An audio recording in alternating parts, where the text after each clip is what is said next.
आजच्या तारखेमध्ये आम्ही अगोदर अँटिसिपेटरी बेल फाईल केली होती। या अगोदरच्या अँटिसिपेटरीमध्ये 8017चा उल्लेख होता। त्या 8017च्या टेंडरचा डॉक्युमेंट आणि त्याच्यामध्ये जे काही इश्यूज होते ते सगळं ऑलरेडी आर्ग्युमेंट झालेलं आहे।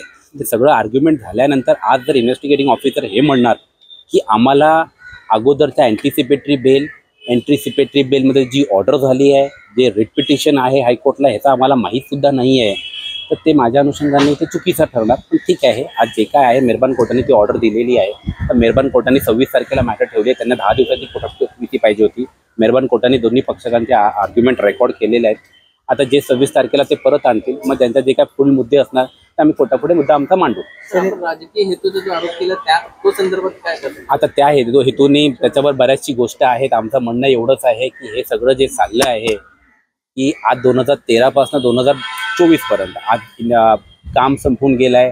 वर्क कंप्लीशन सर्टिफिकेट दिला। आज जर वर्क कंप्लीशन सर्टिफिकेट कुठल्या कॉन्ट्रॅक्टरला देतात त्यावेळेला ते सगळ्या प्रोसिजर फॉलो होतात। ते ऑफिसर ए पासून जज पर्यंत सगळं फॉलोअप होतं। आज जर तुम्ही हे म्हणणार तिकडं काही काम झालंच नाही, हे सगळ्या गोष्टी बघण्यासारख्या आहेत। पण आता जे काय आहे ते इन्व्हेस्टिगेशन चालू आहे। त्या इन्व्हेस्टिगेशन तपासामध्ये जे येणार आम्ही पुढच्या तारखेला आमचा पुढील आर्ग्युमेंट करू।